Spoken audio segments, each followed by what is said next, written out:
Hey, David Wygant, 10-minute daily reality check. Obi's been a guest for at least 5 or 6 shows now, man.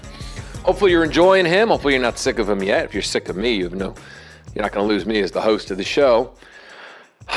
Integrity. What do you think about when someone says the word integrity? What do you think about when someone says the word authenticity? What do you think about when someone says the word honesty? What do you think about when someone sets an alarm and it doesn't go off, and they text you and tell you, I didn't show up tonight because, my alarm on my iPhone didn't go off? What do you think when someone says that to you? What do you think about being matched or set up on a date? Obi said something today. I'm going to let him explain it even better. Even though we are living in a swiping world when it comes down to dating and relationships, there's still this excitement that we see. There's a picture of somebody. We get a feeling. The words start to match the picture, and we start to create a story based upon what we think the picture and the words might be telling us. We meet somebody the old-fashioned way, the way that I like to do it organically. Man, boy, girl, man meets each other in a place like Air One or Whole Foods or Starbucks, or walking down the street, and you look at each other and you feel each other, and you have that moment when you're staring at one another, which to me is still one of the greatest fucking highs I can ever experience in my life. I mean, I'm addicted to it. I'm willing also to give it up. But to me, I love doing it because I always know the next person could be the last person. I don't know. Maybe I'll meet my Miss Forever. Or maybe there is no forever for me. Maybe I'm just a series of great relationships that will just continue until I'm however old I continue to be. But every time I meet somebody when I'm out and about, I do have that feeling of, maybe this will be somebody. Maybe this can go somewhere. And maybe this might be the final hurrah. I mean, Tom Brady's playing football at 40. David Wygant can certainly be playing around and having a good time at his age. But to me, I need that emotional connection. I need to feel something. I need to feel that oomph. I need to feel that, oh, God, yeah. I like to be able to go home and literally skip and say, yes, she is fucking hot, and I think she's hot. I need to get excited.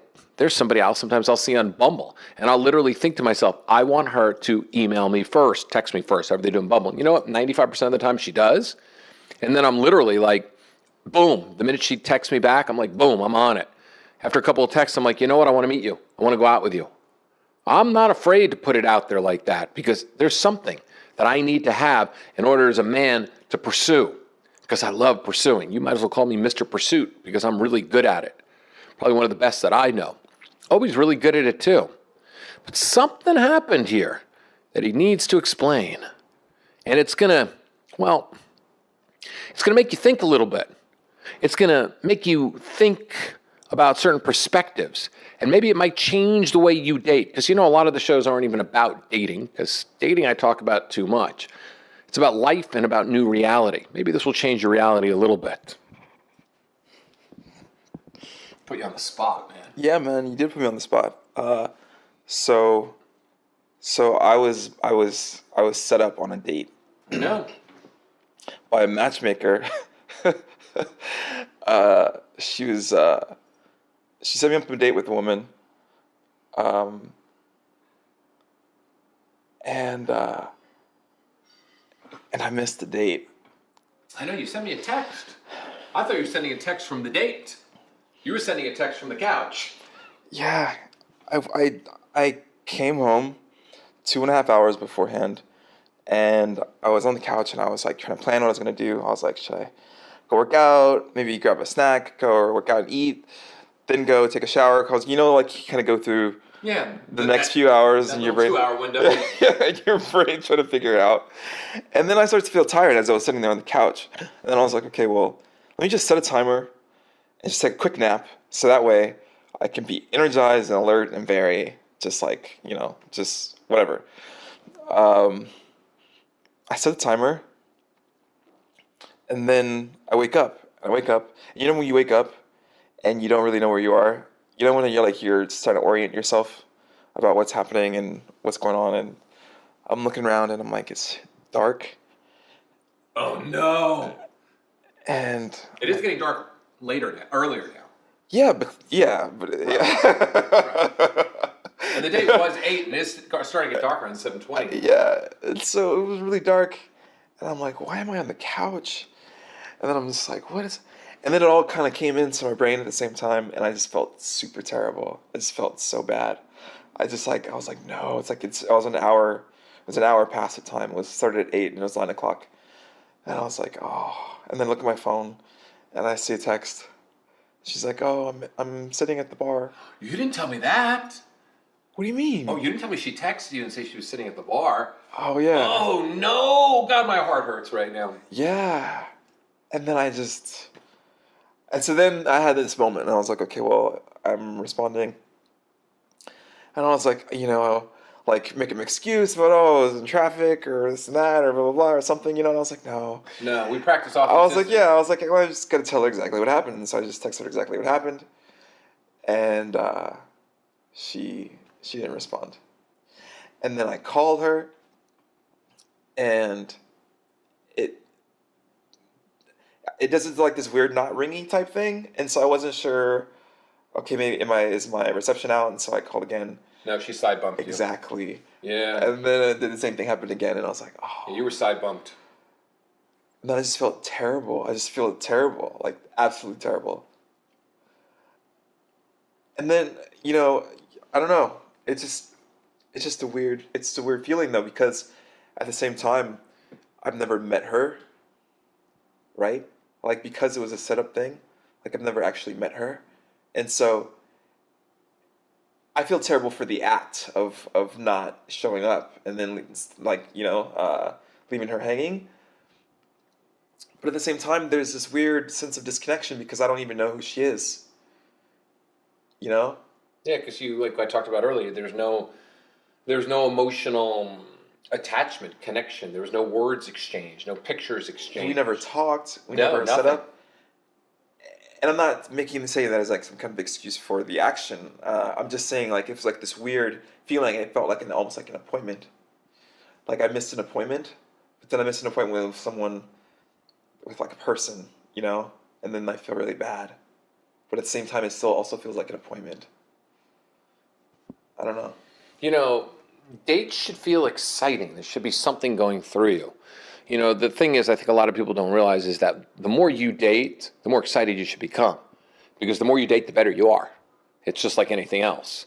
And to me, I get excited about meeting somebody. The last woman I was in a relationship with, I remember the first time we had a date, I was really excited to go and meet her that night. I was like, I met her at a fair, and I was like, man, we're going out, and it's like, I'm going to go meet her.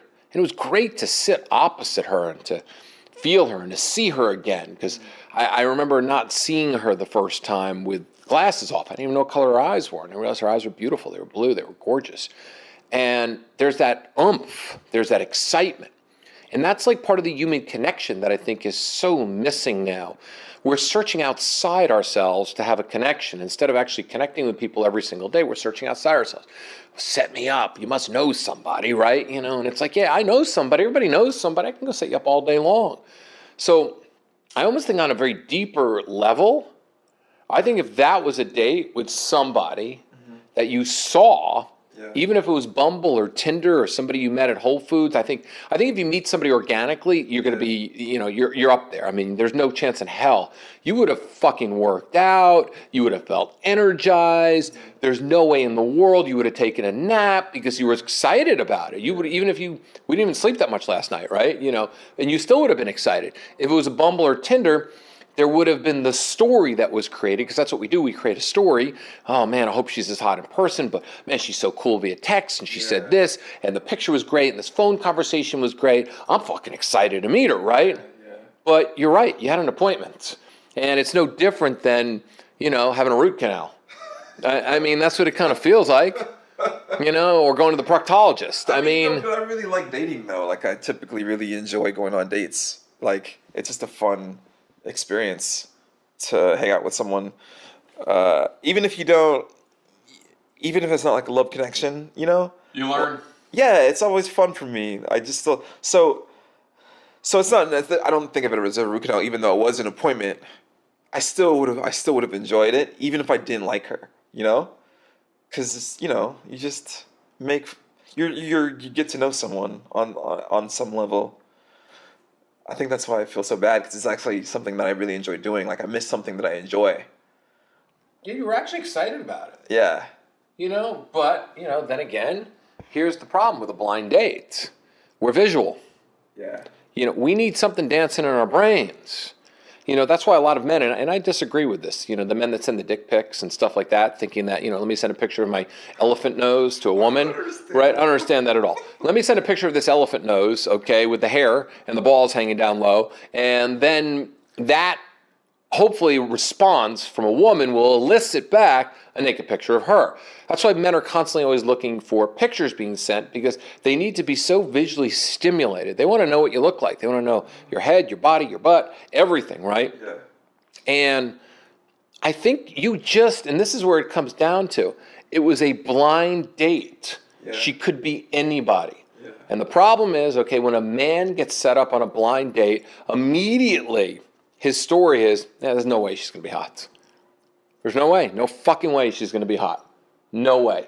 Because first off, every woman always describe their friends as being hot. There's not one woman that doesn't think their ugly friend is hot, right? Yeah. They all do that because women are really beautiful, because they look at their friends from the inside out, when men look at a woman from the outside in at first. Yeah. It's like, to me, I've been out with some of the most beautiful women in the world, and I got to tell you, after an hour with them, I'm like, ugh, I could care less. Yeah. I mean, my inner dick doesn't get hard. My outer dick doesn't even get hard at that point. Yeah, my inner dick isn't doing anything at that point. But I think that's the biggest thing. Yeah. And that's, I think, what a lot of women don't understand, is that when they are dating, put your fucking sexy pictures up online. You don't need to be in a bikini, but just show a man head to toe. Because you like women that are more curvy. I like women that are more, skinny. Yeah. You don't like the women I date. You think they all need to eat. So, and it's not that I don't like curvy women either. I mean, it's just that there's a preference that I have. I like smaller tits. You like bigger tits. Yeah. But sometimes I think bigger tits are fucking great. I mean, I really do. But the thing is, it all depends on the person, and it's the sex appeal. And I think that's what I think happens. I think you didn't feel her any which way, shape, and form. You couldn't have a fantasy about her any way, shape, and form, and you weren't excited about it. And you went down and you fucking took a nap, and you napped your way through a date, which is okay. And it's terrible, and I don't, me, I don't, you can blow me off as much as you want. I don't validate, blowing somebody off on a date, but shit happens. Yeah. And you apologized. And you were honest, and you sent her a text, and you're going to have to send a nice email. You're a copywriter, so you sent a good email to the matchmaker that set you up, and say, look, I fucking fell asleep. I went to my, you could throw in I went to my buddy's fucking kid's birthday party. It was exhausting, man. So I came home. You were there for 5 minutes. But, yeah. And hopefully maybe you should listen to this podcast. And Obi, he really is sorry, and he's a really good guy, and, you should really still go out with him. Anything you want to add about the reality of being an asshole? No. I just feel really bad. I feel awful. Thanks for putting me on the spot during this moment of emotional stress. Shit happens, man. And that's what, aren't we talking about that? We talk about authenticity. We talk about radical authenticity on all levels. Shit happens. You were honest about it. You didn't mean to do it. Yeah. We could airy-fairy the Venice stuff and go, oh my God, on a really subconscious level, you really didn't want to go. So when you napped on the couch, you really found your way out. I mean, fuck airy-fairyville. I don't really like airy-fairyville. Yeah. You fell asleep, you passed out, you made an honest mistake, and you know what? She should have accepted it. Yeah.